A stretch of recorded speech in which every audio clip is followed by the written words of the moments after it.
नमस्कार मित्रांनो, मी सावित्रीबाई ज्योतिराव फुले या मालिकेच्या 17 फेब्रुवारीच्या भागामध्ये मित्रांनो, आता सावी इथे अजून सुद्धा झोपलेलीच असते. तर तेव्हा सगुण अक्का तिला हाक मारत येते, सावित्री अगं सावित्री. आणि ती झोपलेली बघून तिच्याजवळ ती जाते आणि एकदम प्रेमाने, आनंदाने, मायेने तिच्याकडे बघू लागते. कारण ती छान अशी खूप थकून गोड अशी झोपलेली असते. आणि त्यानंतर सगुण अक्का तिच्या डोक्यावरून हात फिरवते आणि इतक्यातच आता सावी थोडीशी झोपेतून जागी होते आणि सगुण अक्काचा हात पकडून आई अशी हाक मारते. आणि अजून सुद्धा ती झोपेतच असते आणि ती म्हणते झोपेतच, आई माझं डोकं तुझ्या मांडीवरती घे की. तर तेव्हा सगुण अक्का सुद्धा काही न बोलता अगदी तिच्या आईप्रमाणेच तिचं डोकं आपल्या मांडीवरती घेते आणि तिला थोपटू लागते. आणि इतक्यातच आता मित्रांनो शकू तिथं येते आणि समोर ते सगळं काही बघून तिला एकदम आश्चर्यच वाटतं त्या गोष्टीचं. आणि ती म्हणू लागते, अगं सावी उठ. तर तेव्हा सगुण अक्का तिला शांत बसवते आणि म्हणते, असू देत अगं, पोर दमली आहे, झोपली आहे, असू देत. तर तेव्हा शकू म्हणत असते, अहो पण ते बरोबर दिसत नाही ना, सासरी एवढा वेळ झोपलेलं बरं नाही दिसत. तर इतक्यातच आता सावीला जाग येते आणि ती एकदमच उठून आई असं म्हणते आणि समोर बघते तर सगुण अक्काला बघितल्यानंतर तिला थोडासा धक्काच बसतो. आणि ती म्हणते, आऊ तुम्ही. आणि ती लगेचच आपल्या डोक्यावरती पदर घेते. तर तेव्हा सगुण अक्का म्हणते, अगं नाही गा वाटलं वय तुला, अगं तू पुण्यात आहेस. तर तेव्हा सावी म्हणते, अव ते आई समजून म्या तुमच्या मांडीवरती झोपले होते, चुकलंच माझं, माफ करा मला. ते आईनं मला सांगितलं होतं की सासरी लवकर उठायचं ते, पर माझ्या ध्यानातच राहिलं नाही बघा, मला कळलंच नाही कशी झोप लागली ते, माफ करा. तर सगुण अक्का म्हणते, आता अगं असू देत की, माझ्याच मांडीवरती झोपली होतीस ना, मग काय होतंय, मला पण बरं वाटलं अगं. आणि जा आवरून घे जा, असं तिला सांगते. तर तेव्हा आता सावी पलंगावरून खाली उतरते आणि आवरायसाठी चाललेली असते, पण परत मध्येच थांबते आणि मागं वळते. तर तेव्हा सगुण अक्का बरोबर तिच्या मनातलं ओळखते, म्हणते, काय ग नवीन घरात गोंधळायला होते होय. तर तेव्हा सावी होय असं म्हणून मान डोलवत असते. तर तेव्हा सगुण अक्का पार्वतीला हाक मारते, पारू अगं ये पारू. तर तेव्हा पार्वती तिथं येते आणि विचारते, काय हो आऊ, काही पाहिजेल आहे काय. तर तेव्हा सगुण अक्का म्हणते, अगं बाई जाऊबाई उठल्यात तुमच्या, तिला जरा आवरायला मदत करा. तर तेव्हा पार्वती सुद्धा म्हणते, अहो आऊ मी कवाची वाट बघत होते, सावित्री उठायची आणि दोनदा येऊन बी गेली बरं का मी, पण म्हटलं त्या झोपल्यात ना, मग झोपू द्यावं. तर तेव्हा सगुण अक्का म्हणते, हां बरं ठीक आहे, बरं आता मदत कर आणि तुझ्या हाताखालीच तयार करायचंय बरं का जाऊबाईंना. तर तेव्हा पार्वती म्हणते, वैजी बरं आऊ म्या काय म्हणते, ते कणगीचं लिपाण आहे ना, त्यात ते जरा फोडून देता का, म्हणजे कसं त्यातलं दाणं काढून बायासनी दळाय देता येईल. आज तर 100-200 भाकऱ्या थापाय पाहिजेत. आणि असं तिने म्हटल्यानंतर सावी तर भुवयाच उंचावते. तर पार्वती म्हणते, बरं लई कामं पडल्यात मी येते. आणि सावीला म्हणते, चला जाऊ बाई, असं म्हणून ते आता सावीला घेऊन तिथून निघून जाते. तर सगुण अक्का तर खूपच खुश झालेली असते आणि म्हणते, इतकं गोड नक्षत्र माझ्या ज्योतीच्या नशिबी आलं बाई. तर मित्रांनो, आता इकडे पाटलांच्या घरी अक्का बाहेर येते आणि माधवाला म्हणते, अरे माधबा, अरे वड्यावर भांडी घेऊन जा समधी आणि तिथं घासून घ्या आणि धुवून झाल्यानंतर समधी भांडी मागल्या खोलीत आणून ठेव. तर तेव्हा माधबा म्हणतो, होय होय मी माणसं सांगून येतो. असं सांगून तो जात असतो. तर अक्का म्हणते, जा लवकर आणि स्वच्छ धुवून घ्या बरं का. तर माधबा होय होय असं म्हणून तिथून निघून जातो. तर इतक्यातच मित्रांनो, आत आता पाटील आवरून तयार झालेले असतात आणि त्यांच्या न कळत ते आता सावीला हाक मारू लागतात. म्हणतात, सावी, ए बाळा सावी, पाणी आण लवकर. आणि असं बोलत ते पलंगावरती बसतात. तर बाहेर अक्का ते सगळं काही ऐकत असते आणि ती म्हणू लागते की खंडूच्या लक्षातच येत नाही की लेक आता सासरला गेली, बापाचं मन, असं म्हणून ती आतमध्ये निघून जाते. तर इतक्यातच आता इकडे सावीची आई असते, ती पाणी घेऊन येते आणि पाटलांना आता तिच्याकडे बघितल्यानंतर लक्षात येतं की सावी तर आता सासरी निघून गेलेली आहे आणि त्यांचे डोळे थोडेसे पाणावतात मित्रांनो. तर तेव्हा आता अक्का सुद्धा तिथं येते आणि पाटील त्या ओल्या डोळ्यांनीच आता ते पाणी आपल्या हातामध्ये घेतात. तर तेव्हा सावीच्या आईच्या डोळ्यात सुद्धा पाणी आलेलं असतं मित्रांनो. आणि ती म्हणते, 2 दिवस झाले लेक सासरला गेली त्याला. तर अक्का म्हणते, तरी बी ह्यो अजून सावी सावीच करतोय. तर पाटील म्हणतात, सवय झाली ग अक्का, ध्यानात राहत नाही माझ्या. तर तेव्हा अक्का म्हणते, ध्यानात राहत नाही कसं बरं? तुम्ही दोघंच्या दोघं सैरभैर झालाय. घ्या आता सवय करून. तर पाटील म्हणतात, कशी सवय करावी अक्का? लेक सारखी ध्यानावर येते माझ्या, काय करू? तर सावीची आई रडूच लागते आणि म्हणते, मला तर काही बी सुचना. माझं एवढंसं लेकरू लगीन करून गेलं ओ वंस. घर खायला उठतं मला. तर पाटील म्हणतात, अगं लक्ष्मी, असं वाटतं की गाडी झोपावी आणि पुणं गाठावं आणि सावीला बघून यावं. तर मित्रांनो, आता इकडे सावी छान अशी आवरून तयार झालेली असते आणि तिला बघितल्यानंतर तर पार्वती डोळेच मोठे करते आणि म्हणते, खरोखरच नक्षत्र ग बाई.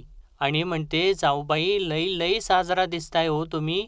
असं तोंड भरून तिचं कौतुक करते आणि तिची नजर सुद्धा काढते. तर तेव्हा सावी सुद्धा तिला म्हणते, ताईसाब या की. तर तेव्हा पार्वती म्हणते, नग नग, चला निघायला लागल आपल्याला. तर इतक्यातच आता ज्योतीची आई तिथं बडबड करत येते, अगं पारू, धाकल्या सूनबाईचं आवरलं का नाही? तर पार्वती म्हणते, होय निघालेच होते मी आता बघा. तर तेव्हा ज्योतीची आई म्हणते, तू कशाची निघाली होतीस? तू तर तुझ्या जाऊबाईत गुरफटून गेली होतीस. आणि तेव्हा सावी तर गालातल्या गालात हसतच असते. तर ज्योतीची आई आता तिला विचारते, काय सूनबाई झाली का झोप? तर तेव्हा सावी म्हणते, वय वय झाली. असं म्हणून ती पुढे येते आणि आपल्या सासूबाईंचा ती आशीर्वाद घेते. तर तेव्हा ज्योतीची आई सुद्धा तिला छान असा आशीर्वाद देते आणि पार्वतीला म्हणते, बरं पारो, मी काय म्हणते, थोडं खाऊन घ्या. स्वयंपाकघरात मोठ्या पितळी डब्यात लाडू आहेत आणि कापऱ्या आणि कानोलना खाली काढून ठेवल्यात. सुनबाईसनी भूक लागली असेल ना व? तर तेव्हा पार्वती विचारते, पर सासूबाई तुम्ही मला का हाका मारत होता व? तर तेव्हा ज्योतीची आई म्हणते, अगो बाई, ते दोऱ्या दोऱ्याच्या लाड्या कुठं ठेवल्यात? हांड्याला सुरबी सुतायला लागल. तर तेव्हा पार्वती म्हणते, अहो सासूबाई, मी समधी तयारी करून ठेवली बघा. तुम्ही काय बी करू नका. आता एक नाही बरं का, 2-2 सून आहेत तुमच्या हाताखाली. तर तेव्हा ज्योतीची आई म्हणते, बर बर, बरं लवकर आवरा, बायका जमत्याल एवढ्यात. असं सांगून ती तिथून निघून जाते. तर तेव्हा पार्वती सुद्धा त्या दोघींना म्हणते, तुम्ही आवरून घ्या, मी येतेच. असं सांगून ती सुद्धा तिथून निघून जाते. तर इकडे आता हा जो ज्योती असतो तो आपलं पुस्तक पुसत असतो आणि तो मनातल्या मनात असतो, लगीन झालं, आता शाळा. काय बी करून शाळेत जायचं आणि त्या कृष्णाजी कारकूनला तर लांबच ठेवू. तो दादांच्या कानाला लागला की मग दादा ऐकत नाहीत. असं तो सगळं काही मनातल्या मनात बोलत शाळेची छान अशी स्वप्न बघत असतो.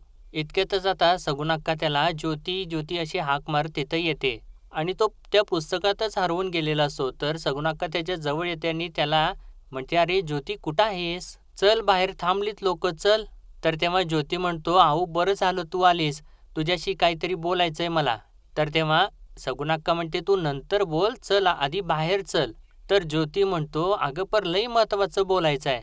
तर तेव्हा सगुणाक्का म्हणते, अरे मला माहिती आहे काय महत्वाचं आहे ते, पर लोक खोळंबल्यात, चल. तर तेव्हा ज्योती म्हणतो, अगं आऊ, मला लई कामं पडल्यात, सदाशिव गोवंडेला पुस्तक द्यायचंय मला. असं म्हणून तो पुस्तक द्यायसाठी तिथून चाललेलाच असतो. तर सगुणाक्का त्याला ओरडते, म्हणते, अरे थांब, अरे येडायस का तू? आता 16 दिवस नवरदेवानं कुठं बाहेर पडायचं नसतं हा. तर ज्योती म्हणतो, 16 दिवस? तर तेव्हा सगुणाक्का म्हणते, अरे हळू की, अंगावर पाल पडल्यासारखं काय बोलतोयस? एक तर ती नक्षत्रासारखी पोर आहे आणि तू त्या जळूसारखं त्या पुस्तकाला चिकटून बसलास. अरे मी असते ना तुझ्या जागी तर हारकून गेले असते बघ. तुला ना कसलं कौतुकच नाही, ठेव पुस्तकान, चल बाहेर. तर ज्योती म्हणतो, आऊ, दिलेला शब्द पाळायचा बरं का? तर सगुणाक्का म्हणते, हा माहिती आहे, मी आहेच त्याच्यासाठी, मी पुढे जाते, तू ये नंतर. असं सांगून ती आता बाहेर निघून जाते. तर ज्योती स्वतःशीच हसत असतो. तर इकडे आता अक्का पाटलांना सांगत असते, अरे खंडू, असं करता येणार नाही रे, वाटलं म्हणून गेलं आलं. तर पाटील विचारतात, पर का?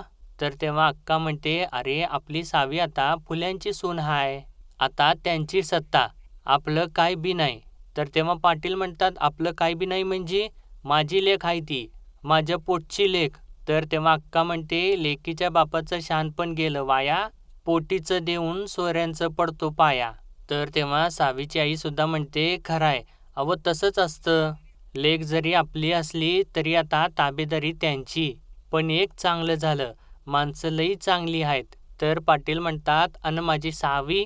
तर तेव्हा सावीची आई म्हणते, म्हणजे ती थोडीशी हसते आणि म्हणते, पारसमणी, पारसमणी हाय ती, जिथं जाईल त्या जागेचं सोनं करणारी. आणि परत डोळ्यात पाणी काढून म्हणते, माझी लाडाची गोडांबी, लई आठवण येते तिची असं म्हणून ती जोराने रडूच लागते. तर आता पाटलांच्या डोळ्यामधून सुद्धा खूप पाणी येऊ लागतं आणि ते स्वतःला सावरत असतात. तर इकडे आता राणूजी बाहेर चाललेले असतात. तर तेव्हा रखमा त्यांना बोलवते. म्हणते, "अहो इकडे या" आणि विचारते, "मला बघून त्या चिमणीचं डोळं पांढरं होत्याल नवं?" तर तेव्हा राणूजी म्हणतात, "पर चिमणी कशाला तुझ्याकडे बघल?" तर तेव्हा रखमा म्हणते, "अहो ती झाडावरची चिमणी नाही, ती शेजारची चिमणी ज्योत्याची आई." तर तेव्हा राणूजी म्हणतात, "ती वय अगं होतील की तिचं डोळं पांढरं. तिच्याकडं या तोलाचं लुगडं आहेच कुठं?" तर रखमा म्हणते, "तर माझ्या नाकावर टिचून तिनं बाहेरची सून करून आणल्या नवं. पर म्या बी तिला नांदू दिलं तर नवं." तर राणूजी म्हणतात, "नाहीच नांदू द्याचं." तर रखमा म्हणते, "एवढं लगीन झालं तर जरा तर मानपान दिला का मी थोरली असून? दावतच की मी रंगानं." तर राणूजी सुद्धा म्हणतात, "वय दाव दाव. आता काय करायचं, आपण गोड बोलायचं. गोड बोलून पोटात शिरायचं आणि पोट फाडून बाहेर यायचं. मोठा सोयरा बघून तुमच्या भावाचा रथ 4 बोटं वरनं चालायलाय नवं. थांब म्हण थोडे दिस." तर राणूजी सुद्धा म्हणतात, "रखमे असा नक्षा उतरीव, असा नक्षा उतरीव की बास, म्या हाय तुझ्या पाठीशी." तर रखमा म्हणते, "म्या घार हाय घार. पिच्छा करून झडप घालत्या आणि पापणी लावायच्या आत उचलून नेत्या. बघतेच की म्या बी." आणि थोडं थांबून म्हणते, "बर मी जाऊन येते. 2 वेळेला निरोप आलाय." तर राणूजी म्हणतात, "वय वय ये ये, मी आहेच तुझ्या मागोमाग." तर रखमा चाललेली असते आणि परत मागं वळते आणि विचारते, "अव मला बघून त्या चिमणीचं डोळं पांढरं होत्याल नवं?" तर राणूजी म्हणतात, "अगं होत्यालच की आणि ते बघाय म्या बी येतोयच की." असं त्यांनी म्हटल्यानंतर आता रखमा तर खूप खुश झालेली असते आणि हसत हसत आता ती निघून जाते. तर इकडे आता सावी आवरत असते आणि तेव्हा पार्वती तिथं येते आणि दरवाजामध्ये बघते तर तिथं सावीची जोडवी पडलेली असते आणि पार्वती हळूच ती जोडवी उचलून आपल्या हातामध्ये घेते आणि मागं लपवते आणि त्यानंतर सावीजवळ जाऊन म्हणते, "जाऊबाई, तुमची एक वस्तू गावली आहे मला." तर सावी म्हणते, "बघू?" तर पार्वती म्हणते, बघू नाही, पहिला हरकी द्या. लई मोलाची वस्तू आहे बरं का. सांगा आता काय हरकी द्याल तुम्ही?" तर तेव्हा सावी म्हणते, "अहो ताई साब, पर वस्तू काय आहे ते तरी सांगा." तर पार्वती म्हणते, "नाही, हरकी काय द्याल ते सांगा आधी." तर तेव्हा सावी म्हणते, "बरं, तुम्हाला जे हरकी पाहिजे ते मी द्याईन, पर आधी वस्तू तरी दाखवा." तर तेव्हा पार्वती म्हणते, "बघा बरं, हे बघा." असं म्हणून ती आता आपल्या हातामधली जोडवी दाखवते. तर ते बघितल्यानंतर सावी खूपच खुश होते आणि म्हणते, "अहो हे जोडवं तर माझ्या आईनं बनवलंय." तर तेव्हा पार्वती म्हणते, "बाहेर पडलं होतं." आणि म्हणते, "म्या घालते तुमच्या पायात." असं म्हणून ती घालत असते तर सावी म्हणते, "अहो नाही न गं, राहू द्या म्या घालते." तर तेव्हा पार्वती म्हणते, "अहो काय नाही होत, जाऊबाई घालून देते की तुमच्या पायात." असं म्हणून ती स्वतःच्या हाताने मित्रांनो आता सावीच्या पायामध्ये जोडवी घालते आणि ती जोडवी घालत असते. इतक्यातच आता रखमा तिथं येते आणि ते सगळं काही बघितल्यानंतर म्हणते, "अगो भया भया, हे काय उरपाट? धाकलीनं तुझ्या पायाशी बसायचं सोडलंय का तूच तिच्या पायाशी येतीस की?" तर तेव्हा पार्वती म्हणते, "अहो काकूबाई तसं काय नाही, फक्त जोडवा घालत होते पायात मी." तर तेव्हा रखमा म्हणते, "असं आहे व्हय, पर तू तर थोरली आहेस नवं, मग एवढा कमीपणा कशा पायी?" तर पार्वती "पर अवं" असं म्हणत असते. तर तेव्हा रखमा तिच्यावरती ओरडतेच. म्हणते, "काय अवं, आज तू लाड करशील, उद्या आमासनी डोईजड होईल, त्याचं काय?" तर तेव्हा पार्वती म्हणते, "पर अहो काकूबाई मी सांगून राहिले तसंच खरं काहीच नव्हतं." तर रखमा म्हणते, "कसं काय नव्हतं? तिचं तिला जोडव्या घालता येत नाहीत व्हय? काल लगीन नाही झालं तर आज लगेच मोठ्या जाऊबाईला पायाशी आणलंय. आज जाऊबाई आली, उद्या सासूबाईला पायात पैंजण घाल म्हणून म्हणल, परवा मला म्हणल मासोळ्या घाला म्हणून. तू की नाही हिचं गाठोडं सोडून बघ, बघा त्याच्यात काय मिळते का? हाताजोडी, पायापडी. कसं आहे नव्हं, आता ताठ माणसं बी वाकालेत की हिच्या मोरं करा करा." तर तेव्हा ते ऐकत असताना सावी तर खूप घाबरत असते. तर पार्वती म्हणते, "अहो काकूबाई, काय हात जोडे आणि पायापडी? कशा उगं कांगावा करा लागला तुम्ही?" तर तेव्हा रखमा म्हणते, "कांगावा नाही ग, बघ हिनं काही चेटूक बिटूक आणलं असलं तर." आणि असं ती आता बोलत असताना सावी तर रडूच लागते मित्रांनो. तर रखमा पुढं म्हणते, "उद्या नाहीतर समद्यांच्या डोसक्यावरती मिऱ्या वाटेल ही बाय." तर तेव्हा आता शकू मध्ये बोलते. म्हणते, "अहो काकू, उगीच तुम्ही आता पराचा कावळा नका ना करू." तर रखमा तिला म्हणते, "काय म्हटली, पराचा कावळा? पराचा कावळा केला असता ग म्या, पण कसं आहे ना, तुमच्यासारखं माझ्याकडं चेटूक नाही." आणि हे बघ करवली बाई, हे नायगाव नाही, आमचं पुणा आहे पुणं. तेव्हा बोलताना विचार करून बोलायचं. आणि परत ती बोलत असते तर तेव्हा आता पार्वती त्यांच्यामध्ये पडते आणि तिला म्हणते, काकूबाई चला ना आपण. आणि सावीला म्हणते, जाऊ बाई तुम्ही सगळं आवरून घ्या. असं म्हणून ती आता रखमाच्या हाताला धरून बाहेर घेऊन जाते. आणि तेव्हा रखमा वाटेत दारातच थांबते आणि पार्वतीला म्हणते, अगं पारू, म्या कसं दिसते ग, माझं लुगडं कसं दिसतंय? तर तेव्हा पार्वती म्हणते, इथं बघा माझ्या डोळ्यात. अहो डोळं पांढरं झाल्यात माझे. आता लोकांचं काय होईल? लई देखण्या दिसताय काकूबाई तुम्ही या लुगड्यात बरं का. तर तेव्हा रखमा तर लाजतेच आणि पार्वतीला म्हणते, म्हणून तुम्हाला लई आवडतीस बघ, खूप आवडतीस. असं म्हणून ती परत आता इकडे सावीकडे बघत असते तर पार्वती तिला म्हणते, बरं जाऊ आपण. असं म्हणून परत तिच्या हाताला धरते आणि बाहेर घेऊन जाते. तर आता त्या दोघी निघून गेल्यानंतर शकू सावीला म्हणते, सावी तुझ्या या सासूपासून जरा लांब राहा बरं का. आणि असं म्हणून तिचे डोळे पुसते ती. तर आता इकडं बाहेर घंगाळ्यात अंगठी शोधायचा कार्यक्रम सुरू असतो. म्हणजे त्याची जोरदार तयारी सुरू असते आणि राजाराम सगळी काही तयारी करत असतो. तर सगुणाक्का म्हणते, घंगाळ्यात अजून हळद कालवा की, फुलं घाला. तर तेव्हा राजाराम म्हणतो, होय होय, आणि झाली सगळी तयारी. आणि म्हणतो, सावित्री ज्योतीला बोलवा की. आणि म्हणतो, ज्योती ए सावित्री या लवकर. तर इतक्यातच आता शकू सावित्रीला घेऊन बाहेर येते. तर राजाराम आता ज्योतीला सुद्धा हाक मारू लागतो. आणि सावी आता इकडे येऊन पाटावरती बसते. आणि इतक्यातच ज्योती सुद्धा बाहेर येतो. आणि तो सुद्धा चालत चालत येऊन सावीच्या बरोबर समोर बसतो. आणि हे दोघे परत एकमेकांच्याकडे बघून छान असे लाजत असतात, हसत असतात. तर आता ज्योतीची आई उठते आणि ज्योतीला म्हणते, ज्योती हे पाण्यात टाकते, अंगठी शोधायची आणि जास्त वेळ घालवायचा नाही.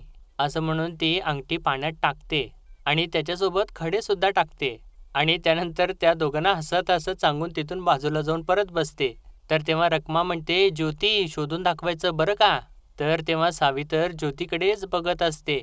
आणि आता ज्योती सावीकडे बघत बघत पाण्यामध्ये हात घालतो आणि अंगठी शोधू लागतो. तर तेव्हा ज्योती सावीकडे बघत असताना मागून सगुणाक्का म्हणते, काय होते ज्योती? आणि असं तिने म्हटल्यानंतर आता इकडे दादा सुद्धा हसू लागतात. आणि ज्योती तर आता एका फटक्यामध्ये हात बाहेर काढतो आणि हातामध्ये तो अंगठी बाहेर काढतो आणि दाखवतो. आणि ते बघितल्यानंतर आता सर्वजणच खुश होतात, हसू लागतात. तर आता पार्वती उठते आणि ती अंगठी द्या असं म्हणून ज्योतीकडून मागून घेते. आणि सावीला म्हणते, जाऊबाई ओळखा बरं का. आणि चाचपायचं नाही, एका झटक्यात काढून दाखवायची अंगठी. तर तेव्हा सावी सुद्धा होय म्हणते. तर आता पार्वती त्या पाण्यामध्ये ती अंगठी टाकते आणि सावीला शोधायला सांगते. आणि जाऊन बाजूला बसते आणि सावीला म्हणते, शोधा आता. तर सावी आता पाण्यामध्ये हात घालते आणि ती सुद्धा अगदी परत ज्योतीकडेच बघत असते. आणि ती सुद्धा अगदी ज्योतीप्रमाणे एका फटक्यात अंगठी शोधून हात बाहेर काढते आणि ज्योतीला दाखवते. आणि ते बघितल्यानंतर आता परत सर्वजण खुश होतात. आणि मित्रांनो, छान असा मस्त असा हा कार्यक्रम रंगतो. आणि आजचा भाग इथेच संपलेला आहे आणि पुढील भागामध्ये आपण पाहणार आहोत. ज्योतीची आई आता ज्योतीला सांगत असते, ही सुपारी डाव्या हातात धरायची आणि सुनबाईला सांगायचं की दोन्ही हाताने ही सोडवायची. तर तेव्हा सावी तर एका हातानेच सोडवू लागते. तर रखमा म्हणते, अगं सावित्री, एका हाताने नाही, दोन्ही हाताने सोडवायची आहे. तर तेव्हा सावी म्हणते, नाही, म्या बी एकाच हाताने सोडवणार. आणि आता सावी सोडवत असते तर तेव्हा ज्योतीचं एक बोट तिच्या बांगडीमध्ये अडकलेलं असतं. आणि इतक्यातच आता ती बांगडी फुटते. आणि ती बांगडी फुटल्यामुळे आता ज्योतीच्या हाताला दुखापत होते. आणि ज्योती एकदम झटक्यात हात मागं घेतो आणि ती सुपारीसुद्धा त्याच्या हातातून पडते. तर तेव्हा रखमा दंगाच करू लागते, म्हणते, फोडली बांगडी, केला अपशकून. तर तेव्हा सावी रडत रडतच सुटते आणि म्हणते, सासूबाई माझं जरा चुकलंच हो. तर तेव्हा रखमा म्हणते, अगं तू तर मुद्दामूनच केलंस. तर तेव्हा ज्योती सावीची बाजू घेऊ लागतो, म्हणतो, खेळात होता आधीमधी आणि बांगडी फुटली ती माझी चुकी, सावित्रीची नाही. असं म्हणून तो सावीकडे बघू लागतो. आणि तेव्हा आता सावी सुद्धा त्याच्याकडे बघून गोड हसत असते. तर मित्रांनो, आजचा भाग तुम्हाला कसा वाटला हे कमेंट सेक्शनमध्ये जरूर कळवा. कारण तुमच्या प्रतिक्रिया आमच्यासाठी खूप महत्त्वाच्या असतात. आणि असेच डेली अपडेट पाहण्यासाठी आपल्या चॅनलला सबस्क्राईब करून बेल आयकॉन जरूर दाबा. तर भेटूया परत उद्याच्या भागामध्ये. धन्यवाद.